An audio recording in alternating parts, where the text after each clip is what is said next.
queria compartilhar com os irmãos a palavra nessa manhã. É uma palavra até bem conhecida, mas essa palavra, toda vez que eu me deparo nela na Escritura, ela fala muito comigo. Ela fala muito comigo porque ela faz com que eu identifique a minha natureza antes de Cristo e o quanto eu necessito de Jesus. Mas, ao mesmo tempo, ela aponta para quem eu preciso ser, para quem eu preciso me desenvolver em Cristo, onde eu preciso colocar a minha dependência. Então, meus irmãos, eu queria ler o texto que está em João, capítulo 4, no versículo de 1 até 30. Vou pedir para colocar no telão aqui, para a gente acompanhar junto. Se você puder me acompanhando aqui, eu vou lendo e talvez faça algumas pausas. E Jesus, nesse texto, ele está indo para a cidade de Samaria, está indo para outro lugar e ele precisa passar por Samaria. Você já ouviu a história da mulher samaritana? Provavelmente, né? Deixa eu abrir minha Bíblia aqui que eu quero seguir o telão, mas só para eu poder me guiar no texto por ela. João, capítulo 4, do 1 em diante.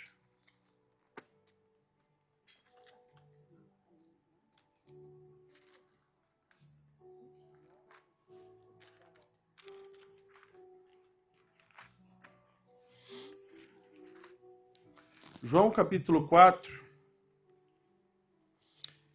diz assim: os fariseus ouviram falar que Jesus estava fazendo e batizando mais discípulos que João, embora não fosse Jesus quem batizasse, mas os seus discípulos.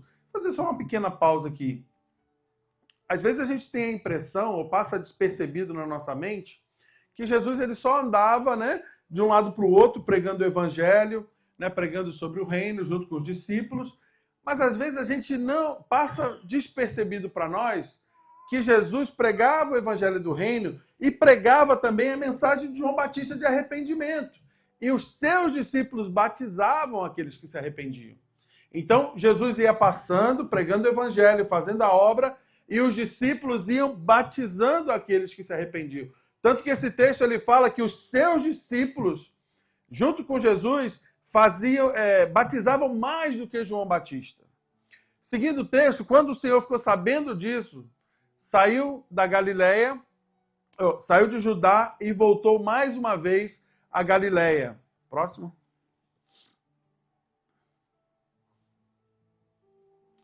Era-lhe necessário passar por Samaria. Assim chegou a uma cidade, cansado da viagem. Sentou-se à beira do poço e isto se deu por volta do meio-dia. Jesus estava o quê? Cansado da viagem. Meus irmãos, a gente sempre tem aquela falsa impressão de que Jesus era um super-homem. Ok? De que ele estava com todo o poder e toda a autoridade, ele tinha mesmo, mas que ele não cansava, que ele não trabalhava, que ele não precisava dormir, que ele não precisava descansar, que ele não precisava caminhar longas distâncias. A Bíblia nos ensina que Jesus abdicou de ser Deus para assumir a forma de servo. Eu quero fazer um parênteses aqui nessa mensagem. Meus irmãos, nós vemos hoje, no meio cristão, no meio evangélico, às vezes pessoas que são chamadas por Deus, pastores, profetas, evangelistas, e eu não quero tirar o mérito do chamado. Mas a igreja, às vezes, de uma forma geral, vê essas pessoas como super-homens. Como pessoas que, às vezes, não precisam descansar, não têm problemas, não têm dificuldades, não passam por situações difíceis na vida. Mas o próprio Jesus, a Bíblia fala que ele precisou descansar. Se sentou na beira do poço porque ele estava cansado. A gente vê muitas escrituras na Bíblia que Jesus estava cansado, que Jesus estava triste, que ele estava abatido. Eu não sei se você já viu aquela série Chosen, né, que fala da vida de Jesus e dos discípulos. Mas tem uma cena ali, naquele filme, que é uma ilustração disso que a gente está falando, que ela é tão poderosa, ela me impactou tanto quando eu vi, que aquilo me fez chorar. É uma cena, talvez se você já viu a série, se você não viu ainda, meu irmão, veja. Você vai ver a Bíblia tornando-se um filme que segue fielmente o que a palavra está falando. Você vai ver um Jesus humano, como a Bíblia ensina, se importando com as pessoas. E ali naquela série, tem um período que Jesus está lá curando o dia inteiro. As pessoas levavam os enfermos, os cativos, os endemoniados, e Jesus o dia inteiro cuidando daquelas pessoas. E os discípulos já estão no acampamento deles, em volta do fogo, comendo e discutindo, brigando entre si, quem era o maior, quem era o mais importante, quem tinha mais direito, quem tinha mais autoridade. E o que me chocou nessa cena foi uma cena muito simples. Jesus terminou o trabalho dele, já tarde da noite, ele passa pelos discípulos se arrastando, mancando, sem aguentar falar, de tão cansado, tão cansado. Ele se arrasta, vai para a tenda dele e ele não consegue levantar o pé para entrar direito na tenda e tirar o sapato. E aí Maria, a mãe de Jesus, vai lá, ajuda ele a tirar o sapato, limpa o pé dele, ele entra, fala boa noite e vai dormir. E os discípulos olham para aquela situação de Jesus passar daquele jeito por eles. E eles não falam mais nada. Às vezes, a igreja perde um pouco a sua humanidade. Perde um pouco a sua sensibilidade. Por a gente achar que a gente tem um Deus tão poderoso, a gente às vezes esquece que ele foi um Deus que se tornou ser humano também. E a gente às vezes esquece da humanidade que o nosso próximo tem. Da humanidade que a gente precisa assumir e se revestir dela. Para só então a gente ser quem a gente é realmente em Deus. Irmãos, tá ok ficar triste. Tá ok chorar. É normal se sentir fraco. É normal se sentir abatido. É normal o nosso coração, às vezes, tá moído, pequenininho, e você falar assim, não vou aguentar. As coisas não estão dando certo. O que não é normal é a gente ignorar toda a nossa humanidade, toda a humanidade do nosso próximo, dos nossos irmãos, e querer que todo mundo seja perfeito, forte. A nossa força vem do Senhor, a Bíblia fala.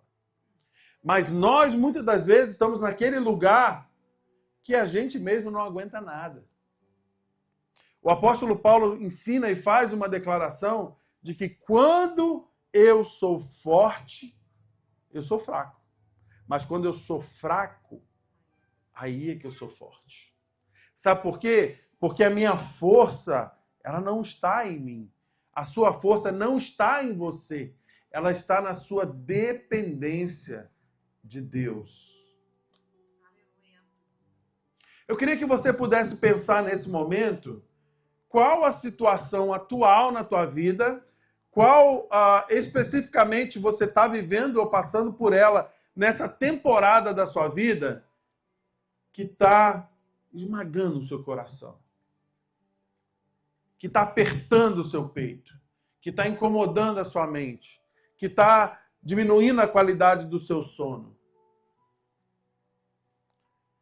E talvez você está falando assim, não, eu preciso ser forte para passar por isso. Eu preciso lutar, eu preciso, sabe, vencer. Geralmente é assim que as coisas são colocadas para nós. Mas só que se tem uma coisa tremenda na palavra, que nos ensina é que a gente precisa se render à graça de Deus. Se render significa parar de lutar. Se entregar. Às vezes a gente fica lutando com coisas que nunca mudam. Com coisas que nunca se transformam. E talvez você, assim como eu, em muitas coisas, você já está cansado de lutar. E não adianta mais ficar lutando. A tua luta, talvez até agora, não resolveu nada, não aliviou nada a situação, e só está te moendo, te espremendo cada vez mais. Renda-se. Se entrega. Fala assim, Jesus, toma o domínio, o controle, as rédeas, a direção. Leva para onde o Senhor quiser isso. Eu vou seguir. Mas sabe qual é o nosso maior problema, meus irmãos, como os cristãos? A gente quer definir o caminho e falar, Jesus, me segue. Já parou para pensar se eu estou aqui falando uma verdade que é só minha, ou será que ela é sua também? Tem vezes que a gente fala assim, é isso que eu quero fazer. Me abençoa, Jesus, e vem comigo. Mas às vezes a gente não se preocupa em perguntar, em buscar a direção do Senhor. Senhor, a que, em que, no que eu preciso te seguir? Qual a direção que o Senhor tem para a minha vida? Porque eu confio, Senhor, que a tua direção é melhor que a minha. Geralmente, a gente é moído, a gente é pisado, apertado pelas coisas da vida, porque a gente está no controle, a gente não se rendeu à vontade de Jesus. Eu queria que você pudesse pensar, meu irmão e minha irmã, qual a direção que Jesus quer para a sua vida? No que você precisa se render? E outra coisa, muitas das vezes, a gente mede a nossa vida com Deus, a nossa vida espiritual, o nosso sucesso na nossa vida cristã, através da nossa dedicação, através do nosso esforço, através do nosso serviço, através da nossa contribuição, através da nossa dedicação à igreja, aos cultos, aos irmãos, o quanto a mensagem foi bem preparada, o quanto eu estudei, o quanto eu me dedico a servir na obra. Às vezes a gente tende a medir a nossa vida com Deus dessa maneira. Meus irmãos, eu penso que eu acho que espiritualmente a nossa vida ela é avaliada não pela quantidade de coisas que a gente faz apenas, mas principalmente pela quantidade das nossas renúncias. O que a gente abre mão? O que a gente entrega? O que a gente rende? Porque quando você vem ao culto, quando eu venho ao culto, eu venho para me render. Eu venho para entregar louvor, adoração, honra, dedicação a Deus. Quando você vive para Jesus, você precisa viver, assim como eu preciso, uma vida de adorador. O que é ser um adorador? E esse texto, apesar dele começar falando do cansaço de Jesus, das dificuldades de Jesus, esse texto ele fala expressamente, diretamente sobre adoração. Porque é fácil a gente adorar quando Jesus está seguindo a gente e o nosso caminho está dando do jeito que a gente quer. Mas não é tão simples adorar quando eu preciso me render. Quando eu preciso abrir mão do controle. Continuando a leitura, a palavra diz que nisso veio uma mulher samaritana tirar água do poço. E disse-lhe Jesus: dá-me um pouco de água. Os seus discípulos tinham ido comprar comida. A mulher samaritana lhe perguntou: como o Senhor, sendo judeu, pede água a mim, uma samaritana, água para beber? Pois os judeus não se dão bem com os samaritanos. Jesus lhe respondeu: se você conhecesse o dom de Deus e quem está pedindo água, você lhe teria pedido e dele receberia água viva. Disse a mulher: o Senhor não tem com que tirar água, e o poço é muito fundo. Onde podes conseguir essa água viva? Acaso o Senhor é maior do que o nosso pai Jacó, que nos deu o poço, do qual ele mesmo bebeu, bem como seus filhos e o seu gado? Jesus respondeu: quem beber desta água terá sede outra vez. Mas quem beber da água que eu lhe der, nunca mais terá sede. Ao contrário, a água que eu lhe der tornará-se nele uma fonte a jorrar para a vida eterna. Uma pausazinha até aqui. Por que a gente se reúne como igreja? Já parou para pensar? Por que você vem nesse espaço, neste local, aos domingos de manhã? E detalhe, irmão, a gente tem culto quarta-feira, 8 horas. A igreja se reúne quarta-feira, 8 horas. Então você faz parte da igreja, você tem que estar aqui também. Me ajuda aí, por favor. Né, irmã? A irmã ficou com... O pessoal aí ficou com o encarregado de persuadir você no espírito a participar do culto de quarta-feira.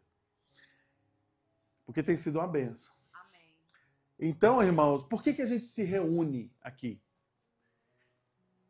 E eu vou falar para você uma coisa engraçada, mas não é muito engraçado. Eu fiz um treinamento para pastores mês passado e eu fiz uma simples pergunta. Então, se um dia você for pastor, você já sabe a resposta. Por que que nós, no treinamento, né, a gente estava ensinando e eu fiz essa pergunta para todos os pastores. Devia ter ali mais ou menos uns 30 pastores, pelo menos, mais os líderes que estavam lá. E eu perguntei para eles assim, me respondam, quer dizer, deixa eu escrever no papel. Por que que vocês, pastores, estão reunindo pessoas? É a mesma pergunta que eu faço para nós hoje aqui. Por que que nós estamos nos reunindo aqui? Por que que eu, pastor Will, estou reunindo pessoas aqui, neste local, né, em nome de Cristo? Por que que você se reúne aqui domingo? Você sabe responder essa pergunta? De 30 pastores que estavam ali, mais uns 25 líderes, sabe quantos souberam responder? Nenhum. Nenhum respondeu essa pergunta. Todo mundo falou um monte de coisa certa e boa. Ah, pastor, a gente se reúne as pessoas para adorar a Deus. A gente reúne as pessoas para louvar ao Senhor. A gente reúne as pessoas para cantar cânticos. A gente reúne as pessoas para cultuar.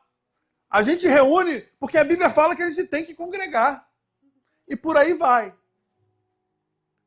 Mas, irmãos, o real motivo, biblicamente, de acordo com Jesus, com os apóstolos, com o Espírito Santo, o nosso motivo de reunir pessoas não é esse. A pastora tem uma voz linda, né? Tá tocando piano, ficando melhor cada dia. Tá ficando bonito o louvor? Tá ficando uma benção. Louvor vai até tocar em outra igreja hoje à noite. Foi convidado. Você vê, o negócio tá... Vira o louvor tocando até na rede social. E a pastora chama o louvor para vir tocar hoje aqui. Então, irmãos, todas essas são coisas muito boas. Mas você deve estar pensando assim, nossa, por que a gente se reúne? Por que eu me reúno na igreja? O pastor falou que todas essas coisas boas não é a resposta. Mas elas precisam, elas são necessárias. Mas o fundamento de nós reunirmos pessoas na igreja é para fazer discípulos de Jesus. Fazer discípulos. E eu falei com os pastores, falei, vocês estão reunindo para fazer culto a Deus. Isso é bom. Pastor é bom de fazer culto, irmão. Fazer culto é bom. E é um mandamento também, a gente tem que cultuar a Deus, adorar a Deus, sim. Mas o principal motivo do culto é formar discípulos. Amém. O principal motivo da igreja é formar discípulos. Por que eu digo formar discípulos? Porque às vezes a gente acha que o discipulado é para uma vida inteira. Não é. O discipulado tem um prazo. Sabe qual que é o prazo? O prazo de um discípulo formado é quando ele começa a fazer outros discípulos. É como ele começa a levar outras pessoas a Cristo e ensinar o caminho da salvação. Felipe falou aqui, né? Foi no encontro com Deus, que tem 2 anos, Felipe? 2 anos. Ele está começando a seguir esse caminho com os jovens. Talvez você olhe assim e fale, o Felipe ainda não é um discípulo 100% pronto. Ninguém é, irmãos. Ninguém é, eu não sou. Ninguém é. Mas eu sou um discípulo. Por quê? Porque eu decidi seguir a Jesus, decidi aprender de Cristo e aplicar. E aplicar é fazendo outros discípulos. Meus irmãos, a gente pode pegar uma igreja madura. Uma igreja madura, que eu quero dizer no sentido mais simples, é uma igreja com cristãos que estão lá há muitos anos. Pessoas que talvez vieram de berço cristãos, são líderes, conhecem a palavra de trás para frente, de frente para trás, sabem ensinar, sabem pregar muito bem, mas uma igreja, ela só é madura quando ela começa a fazer discípulos. Se a gente, como igreja, não estamos fazendo discípulos, a gente está no processo de amadurecimento. Mas uma parte do discipulado, talvez uma das mais essenciais, é a gente aprender a adorar a Deus. De verdade. Adorar no sentido completo da coisa. E esse texto, essa mulher samaritana, ela estava preocupada com isso. Será que eu estou adorando do jeito certo? Olha para o lado aí, fala com o irmão.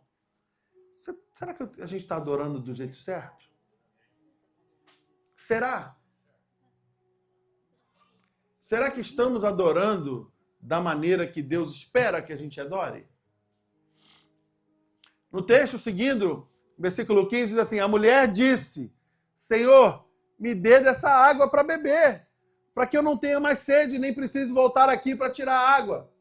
Ele disse, vá e chame o seu marido. Ela disse, não tenho marido. Com que não tenho marido, respondeu ela. Jesus disse, você falou corretamente dizendo que não tem marido. Fato é que você já teve 5 e o homem com quem você vive agora não é o seu marido. O que você acabou de dizer é verdade. Disse a mulher, Senhor, vejo que é profeta. Jesus revelou uma realidade oculta e ela reconheceu que aquilo só podia vir de Deus. Primeira coisa para adorar a Deus de verdade. Você precisa reconhecer Deus. Você precisa reconhecer que Deus é real. Que tem um toque de Deus naquilo que Ele está fazendo na tua vida.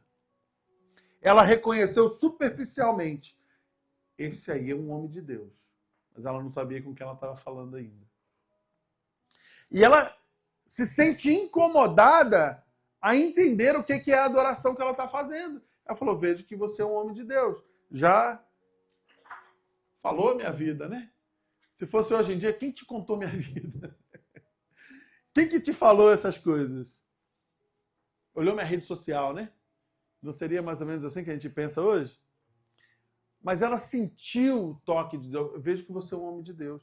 Já chegou alguém para você e falou com você, orou com você, te entregou uma palavra, te abençoou e você falou, nossa, Deus está nessas palavras. Deus está nesse gesto. O Espírito Santo está nessa pessoa. Ele me tocou. Eu não sei explicar, muitas das vezes isso acontece. Mas de vez em quando isso acontece com a gente. Tem alguma coisa divina nisso aqui. Não sei explicar. Não sei de onde vem. Mas eu vejo que tem.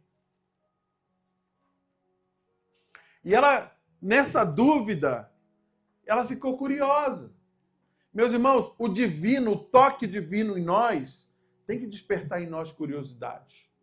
E ela falou, vai me responder o que eu preciso saber. Ela começou a virar discípula de Jesus sem saber quem ele era. Por quê? Porque ela se importou com o toque, com a presença do Todo-Poderoso nas palavras que Jesus falou. Opa, tem coisa boa para mim aqui, tem vida nesse negócio. Vou resolver o meu problema, essa pessoa vai me abençoar. O problema é que hoje, às vezes, a gente fica dormente. Tem tanta coisa fingindo que é de Deus. Tem tanta coisa que brinca com coisa séria, que às vezes a gente sente até o toque de Deus. Mas às vezes a gente desconfia. Não é assim? Talvez o toque de Deus você até recebe, mas, entre aspas, vejo que é profeta, você fala, esse profeta aí não serve para mim, não. A gente julga a pessoa, o profeta, né? E às vezes a gente acaba não se aprofundando.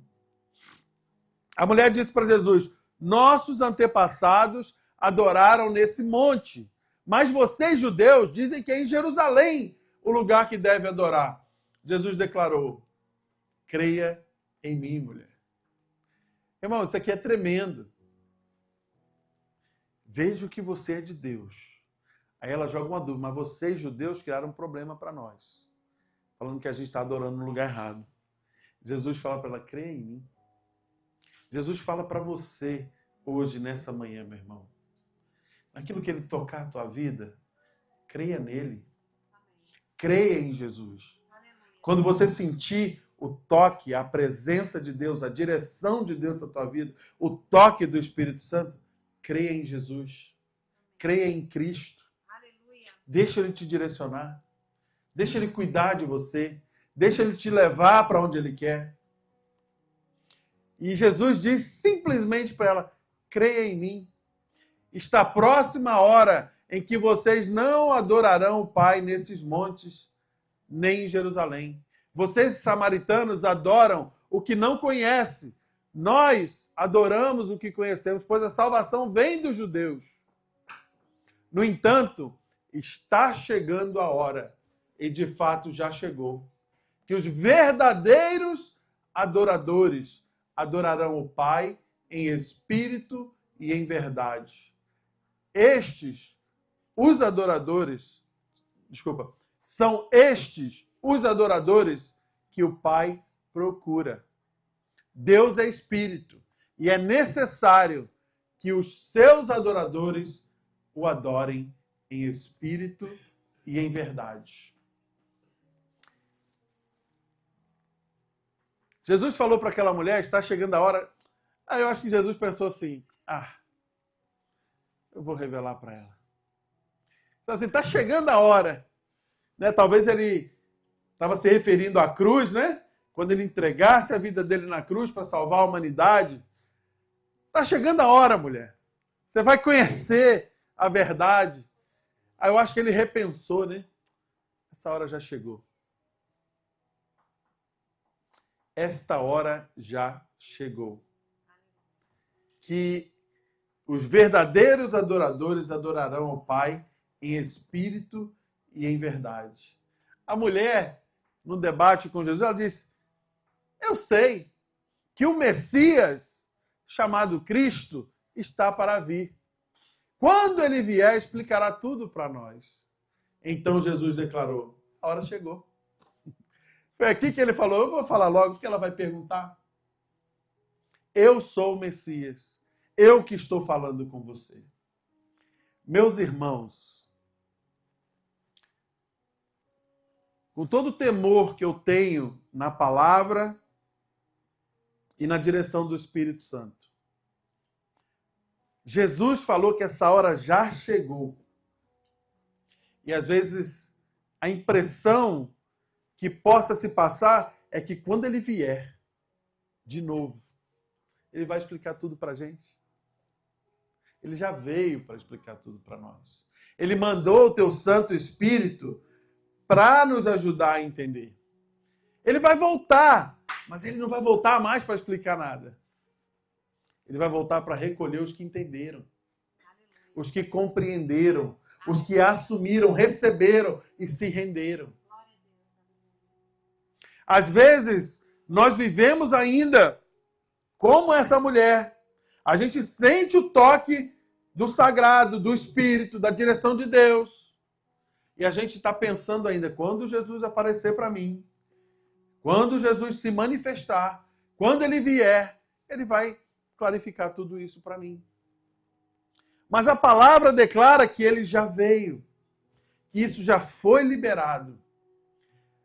É muito mais agora uma posição que eu tomo na minha vida, uma direção que eu decido seguir, o nível da minha entrega e da minha renúncia é que vão fazer com que eu entenda o que é ser um adorador que adora a Deus em espírito e em verdade. Existem dois níveis, dois tipos, duas maneiras de ser um adorador. A primeira delas é a adoração explícita. O que é uma adoração explícita? Essa que a gente fez aqui hoje. Você se levanta na presença de Deus, com o coração contrito, arrependido, agradecido e canta louvores a Deus. Você se comunica diretamente, você abre a sua boca. Adoração explícita. Senhor, Tu és maravilhoso. Senhor, Tu és digno, Tu és poderoso. O Teu amor me salvou. Obrigado, Deus. Obrigado pela salvação de Jesus. Graças eu te dou, Senhor. Você adora explicitamente. Você fala. Você se conecta diretamente com Deus.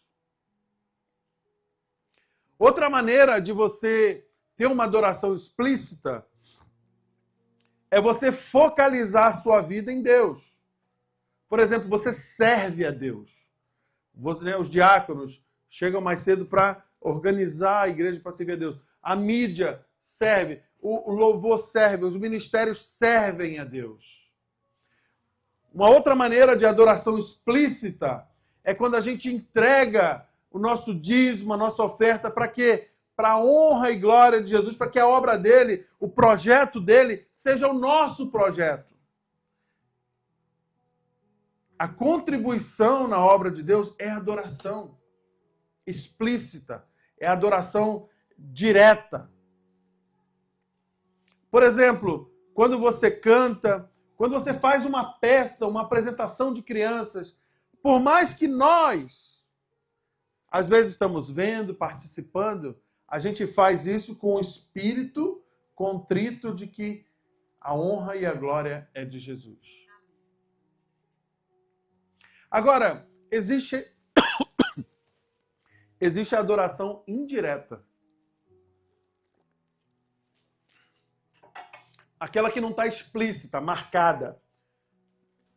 Você não está de mão levantada, você não está de olho fechado, você não está de joelho dobrado, você não está cantando, mas ela é uma adoração indireta a Deus. Por exemplo, quando você indiretamente é benevolente com alguém, não porque você é bom, mas porque Deus habita em você. E o Espírito Santo já começou a fazer uma transformação que você tem atitudes diferentes antes da vida sem Cristo. Quando você manifesta o fruto do Espírito, você está indiretamente adorando a Deus. Quando as suas atitudes, o seu caráter, reflete o caráter de Cristo. Porque você recebeu o caráter de Cristo, você é honesto. Você é justo. você fala a verdade, a sua boca é santificada e não sai dela palavra torpe, palavrão, sujeira, indecência. Quando você ensina os caminhos do Senhor para os seus filhos, para a sua esposa, para o seu marido. Quando você faz o teu trabalho, né? Quem trabalha na limpeza de casa, limpa aquela casa como se fosse a casa de Deus. Dá o seu melhor. Quando você está naquela carpintaria, no sol quente de 100 graus na cabeça, mas você faz o seu melhor. Porque ali você é representante de Deus. Quando você está em qualquer outro trabalho secular e você não encara aquilo de qualquer jeito, porque ali você é um representante do reino. Nos relacionamentos que você tem, você decide ser sal e luz. Mas, pastor, decide ser? Decide ser. Porque eu posso ser o meu eu natural, ignorar a minha adoração a Deus e viver a minha vida de qualquer jeito. Você pode também. Mas você pode decidir ser sal para salgar, trazer sabor e tempero aonde quer que você for e ainda assim conservar como sal os ambientes onde você está. E você pode ser luz, tirar as trevas da onde você andar. Ô, irmãos, se a essência de Deus está em nós, quando a gente chega no ambiente de trevas, os demônios vão embora. As trevas vão embora. Se está tendo conversa indecente naquele local, quando você chega, ela cessa. Se está tendo fofoca, maledicência, conversa atravessada, quando você chega, ela acaba. Sabe por quê? Porque a presença, o toque de Deus chega com você. Quando você decide adorar a Deus com a tua vida, com o teu comportamento. Quando você demonstra compaixão por um irmão. Como a Bíblia fala, quando você se alegra com os que se alegram e chora com os que choram, você está adorando a Deus. Quando você visita alguém, pense em alguém solitário que você conhece. Você consegue pensar em alguém que vive uma vida solitária? Que não tem muita amizade, que é amargo, que é fechado, que não gosta de estar junto com gente. Aí você sai do seu lugar, se dedica e fala assim, poxa, eu vou alcançar essa pessoa. Essa pessoa é muito sozinha. Vou trazer para perto de mim. Talvez ele está precisando de um amigo. Está precisando de alguém para ouvir o que ele fala. Você está sendo um servo de Deus, fazendo a vontade dele, trazendo adoração indireta. Essa mulher, ela falou com Jesus, aonde é que eu devo adorar? Deixa eu te perguntar para você, meu irmão, aonde é que você deve adorar? Na igreja? No culto? Não.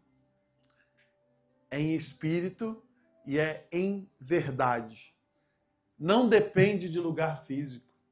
Você pode adorar diretamente a Deus, explicitamente na igreja, no culto, na sua casa, no seu carro, botar louvor, cantar. Mas quem adora a Deus em espírito e em verdade, adora indiretamente também. Adora com atitudes, com posicionamentos, com decisões, com renúncia, com entrega. Eu quero fazer o que eu quero fazer. Deus espera. Hoje eu estou cansado. Eu vou descansar, não vou adorar a Deus hoje não. Eu tenho coisa mais importante hoje para fazer do que separar um tempinho para falar com Deus. Eu quero dormir, eu não vou orar hoje. Ler a Bíblia dá muito trabalho. Não gosto de leitura. Nossa, Deus devia ter deixado uma fita cassete gravada. Ou então um vídeo no YouTube. Era mais fácil, né? Mas ele deixou escrita. Então, meus irmãos, eu queria que você, na direção do Espírito Santo, pudesse refletir. Por que eu estou me reunindo? Por que eu estou fazendo parte de uma igreja? Porque é conveniente? Ou porque eu estou me tornando um discípulo de Cristo? E se eu estou me tornando um discípulo de Cristo, eu preciso ter a minha adoração restaurada. Eu preciso começar a adorar o Senhor em espírito e em verdade. Ah, pastor, mas como é que eu faço isso? Você pode começar pela adoração explícita. Aquela marcada, vista. Coloque louvores, cante louvores ao Senhor. A gente foi no show do Fernandinho, né? Foi uma turma aqui com a gente. Foi uma bênção o show do Fernandinho, cantamos, se alegramos. Ele levou uma pregação. Foi um show, foi pago. Mas só que você pode escolher que tipo de show você vai. Tem um show mundano aí que não vale nada. E o povo paga caro para adorar o Satanás. Não precisa. E aqui eu não quero demonizar tudo, não. Eu estou falando de coisa suja, baixa. Que pode ter um cantor, tem muito cantor aí que canta coisa bonita, romântica. Eu não estou aqui para demonizar isso, não, irmão. Eu estou dizendo que a pessoa, às vezes, entra em ambiente que o diabo tem poder e se dedica àquilo com força, canta com força. Pula, vibra. Você pode escolher entre a luz e as trevas, entre a verdadeira adoração e uma vida comum. Você pode sintonizar o teu rádio no teu carro na K-Love, que é música cristã, evangélica, sã. Ou você pode botar lá na... Fala aí, Davi, qual é aquela rádio que você escuta lá? Você está entendendo? A gente não é bobo. Ou talvez aquela que você escuta, né? Falei do Davi, meu filho, para zoar ele. Talvez aquela que você já escuta, que não tem nada bom nela.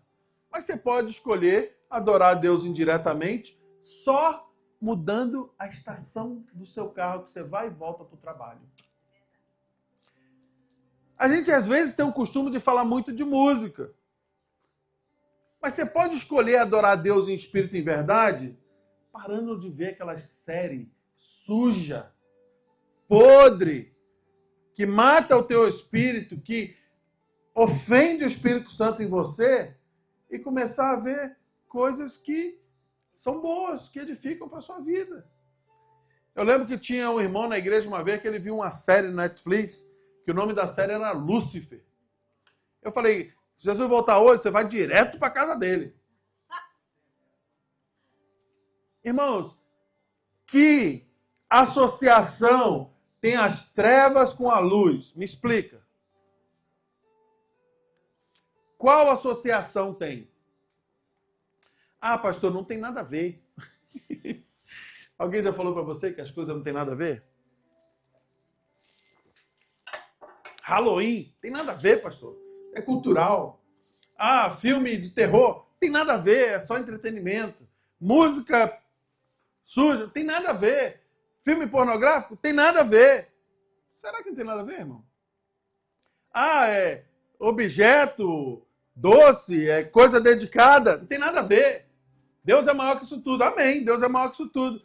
Mas, meus irmãos, pensa comigo, se não tivesse nada a ver, se objeto, lugar que você frequenta não tem nada a ver, ambiente não tem nada a ver, presta bem atenção comigo. O lugar tem importância que você frequenta? Muita, sabe por quê? Porque Deus determinou um lugar para que Abraão sacrificasse Isaac. Não podia ser em outro. Deus determinou um lugar para que o tabernáculo fosse posto e o templo fosse construído. Deus mandou fazer uma arca, um objeto, e falou, ela vai ser santa. Deus falou, coloca lá dentro coisa santa, constrói um altar santo, constrói um incensário santo. E a gente fala que as coisas desse mundo não tem nada a ver. Talvez, meu irmão, nós aqui, ok? Talvez você tenha amuleto na sua casa que você não sabe. E você olha para aquele negócio e você acha que não tem nada a ver. Talvez você tenha quadro na sua casa que você não sabe. E você acha que não tem nada a ver. Talvez você está lidando com coisas que você não percebeu ainda. Mas como eu falei, eu creio que hoje aqui, nesta manhã, Deus vai te dar um toque do Espírito, assim como aquela mulher recebeu, para que você saiba buscar a verdadeira adoração na sua vida, na sua casa, aonde você trabalha. Sabe por quê? Porque se a gente ficar no nada a ver, a gente vai ficar esperando o Messias voltar, igual ela estava esperando, para explicar para nós as coisas. Meus irmãos, a Bíblia declara que se vier um anjo do céu que apresente a você alguma novidade, algum evangelho, seja maldito. Ou seja, Jesus, os apóstolos, já colocaram na palavra de Deus tudo o que a gente precisa para que o Espírito Santo construa em nós uma nova criatura. É muito mais de jogar o lixo fora do que trazer coisa para dentro. Porque tudo que a gente precisa, a gente já tem em Cristo. A gente só precisa limpar a casa para que a adoração verdadeira aconteça. Você já deu aquela spring clean-up na sua casa? Já deu aquela limpeza de primavera? Nossa, eu tirei 3 bolsas de roupa lá em casa e botei para doação. Eu falei assim, Glaucio, tem roupa aqui que eu não sei nem que isso é minha, que eu nem conheço. E ela também. Por quê? Porque a gente acumula coisa que a gente não usa, que a gente não precisa. Minha garagem lá jogou um monte de coisa fora e tem mais um monte para jogar. Você já fez o spring clean-up, né, que eles falam aqui? Mudou o guarda-roupa, tirou os casacos, guardou tudo para desocupar e botou a roupa de verão de volta no lugar? Lá em casa a gente faz isso, porque o closet não cabe, é pequeno. Aí joga tudo pro basement lá de inverno, depois a gente esquece que os casacos lá e vai comprar outro. Não é assim? Agora pense comigo, o que você já colocou na tua vida, que está nos storages aí da tua emoção, do teu sentimento, do teu coração, você precisa jogar fora, você precisa tirar, você precisa limpar a casa, e está lá. E isso às vezes está te impedindo de ser um adorador em espírito e em verdade. Vou fazer uma pergunta, vamos ver se tem um... Quem gosta de forró aí? Ninguém levanta a mão, mas tem um monte aí. Quem gosta de música rock, sei lá, de pagode, como é que fala? Tem outros ritmos aí. Sertanejo tem um monte aí que gosta. Irmãos, ajude-se a si mesmo. Você gosta desse ritmo? Bota o louvor em sertanejo. Tem um monte. Irmão, eu gosto de louvor em reggae. Eu acho maneiro aquele balanço da musiquinha. E eu gosto de escutar aquilo. Agora, você pode escutar... Tem ritmo que não combina com a adoração, tá bom? Vamos ter coerência. Porque tem ritmo que foi feito para incitar coisa sexual, briga, confusão. Não combina. O Espírito Santo vai te dar discernimento do que combina, do que não. Mas tem ritmo que você pode ouvir. Você pode fazer na transição. Porque a gente sabe que mesmo no meio evangélico tem louvor que não vale nada, irmão, que chama de louvor. Tem música cristã que não vale nada, letra contrária à Bíblia. E eu conheço um monte delas, se você me perguntar. Tem coisa aqui no louvor que eu já pedi para não cantar.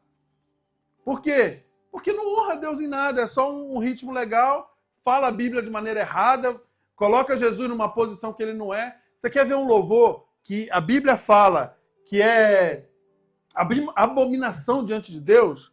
É quando coloca a música, a letra, como se o relacionamento de Deus e a igreja ou o ser humano fosse um relacionamento de homem e mulher. Isso é abominação. E tem muito louvor que a gente canta como fosse isso. Você, olha para o irmão do lado aí.